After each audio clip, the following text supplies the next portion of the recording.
pour une langue française vivante, en évolution permanente, contre les conservatismes qui figent le français dans une langue, en fait, il faut bien le rappeler, une langue qui date du XVIIIe siècle.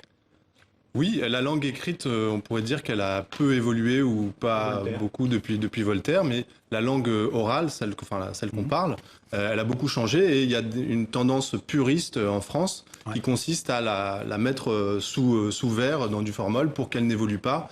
Les évolutions de l'orthographe sont compliquées, l'emprunt à des termes arabes, gitans, américains sont mal vus et c'est difficile, alors même qu'on parle une langue qui change, il y a un point de vue intégré en général, un peu inconscient, qui consiste à réfréner cette tendance et à se corriger les uns les autres. Pourquoi? Parce que nous parlons la langue d'une élite. Vous écrivez, nous avons hérité d'une langue bourgeoise qui nous oblige à parler bourgeois et donc à penser bourgeois.